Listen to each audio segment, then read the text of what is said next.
I would like to tell all of you a beautiful story. This story happened a number of years ago. Some of you know that ever since 2003, I've taken people on tours to places where Yiddishkeit once flourished. We've gone to many, many different countries. In 2005, we went, among other places, to Frankfurt, Prague, and Vienna. And when we were in Frankfurt, I went to be mispalel and to talk about the great Rav Paysach Krohn. And as we were standing there, I showed everyone in the cemetery that he is buried near his wife, and his wife was 4 years older than him. He was 22 when he got married. His wife, Chana Yudel, was 26. And when people asked him, how could you marry a girl that's so much older than you? And he gave a classic answer. He said, for what I have to accomplish in life, I can't marry a child. In other words, he understood that marriage, of course, is companionship, and of course is building a family, but it's more than that. It's building for Klal Yisroel, growing and accomplishing together. And for what he had to accomplish, he needed and wanted a very mature person. And so he married a girl that was older than him, and of course we know the rest is history. Now listen to this. This was the summer of 2005. In the winter of 2006, so actually it was May already, I was speaking at a Torah Masorah convention. And my slot that year was Shalosh Shudis, and I spoke for the women. There must have been, without exaggeration, 600-700 women there. And one of the things I spoke about was that I really believe that boys can and should go out with girls that are older than them. They need people that are mature, they're intelligent, and they're capable.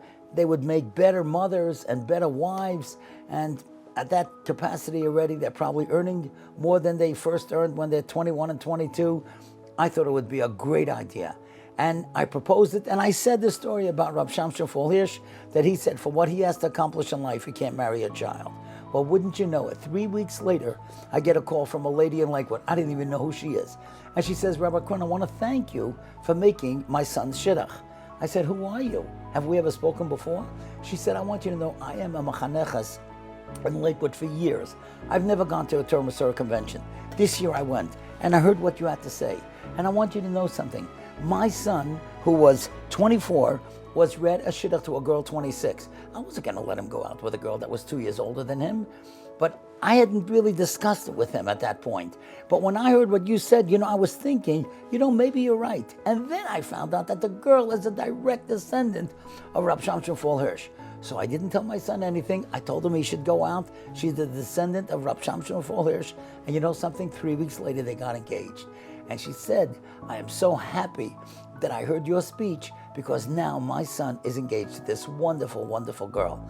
Of course, I began speaking about it all over the place, and so many, many people started calling me that their children were going out with older girls, and it was fabulous.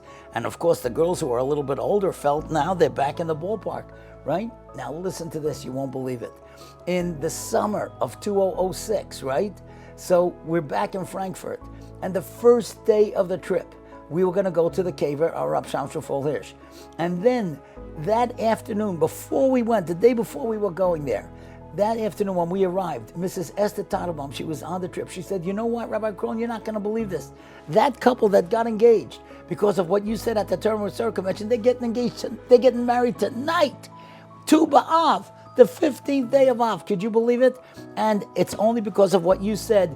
And Tu B'Av, that's the day of shidduchim, right? And the next morning, it was Tu B'Av. Of course, in Frankfurt, it was 9 o'clock in the morning, and 9, 10 o'clock in the morning when we came to the kever.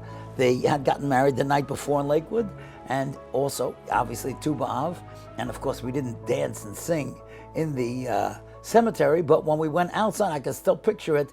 We all had a akida, we all were dancing, the men with the men, the women with the women, and somebody had a video camera, and we all spoke and gave the young couple mazel tov, and they put that in their wedding video. And you know something? A year later, they had a boy. And the mother who originally called me, called and said, would you come and do the bris? I said, what's the question? Of course. And I went to Lakewood, did the bris, and you know what they named the baby? Of course, Shamshon Rafal. That's great. Tu B'Av, that's when they got married. Boy, it doesn't get better than that.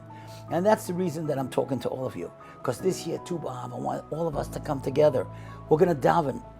We're going to say Tillim, Kuf Chav Zayin and Kuf Chav Ches. Don't forget to have your Tillums on this coming Friday morning, August 12th. 50,000 people around the world are going to gather together, 10 o'clock in the morning, Eastern Standard Time.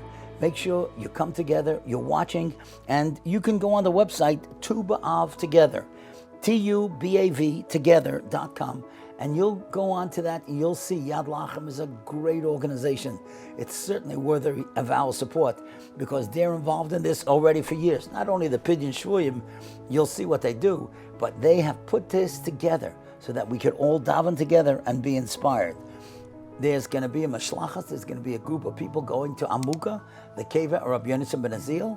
You will see on this website, Tu B'Av Together, how you can suggest either your name if you need a shidduch or a friend's name, anybody that you know, and these people will be davened for. What a great thing. There's no charge for that. Of course, if you want to support Yad Lachem, they certainly deserve it. So let's come, let's daven together on August 12th, Friday, 10 o'clock. Have your Tillums. We're going to daven. You'll hear, not only myself, you'll hear a number of speakers. Hopefully we'll all be inspired together. And just like Tu B'Av in the Gemara tells us that there was no yontif like Tu B'Av because it was such simcha, because so many shidduchim were made. Let's hope that this year will be the same. See you then. Heard about Tu B'Av Together for Shidduchim? Here it is in 60 seconds. On Friday, August 12th, Tu B'Av at 10 a.m., over 500,000 Jews across the world will unite in Tefillah for Shidduchim in Yad La'achem's Tu B'Av Together. There will be a live online Tefillah event being led by leading Gedolim, Rabbanim, and speakers, where you can recite the 8 chapters of Tehillim together with Klal Yisroel. Watch it live at tuba'avtogether.com. At the same time, Talmidei Chachamim will be davening in Amuka for your names for Tefillah. This year, for the first time, there will be a live pre-Tu B'Av musical inspiration on Thursday, August 11th at 7:30 p.m., the night of Tu B'Av. The live event will feature performances from today's leading music stars, plus inspiration by Rabbi Y.Y. Jacobson. Right now, go to tuba'avtogether.com to download the Tehillim to be said on Tu B'Av. Submit your names for free and watch incredible videos about Tu B'Av together. Thursday night and Friday morning of Tu B'Av, tune in for the live events. You, yes you, watching this now, your participation is important as we all unite on Tu B'Av together.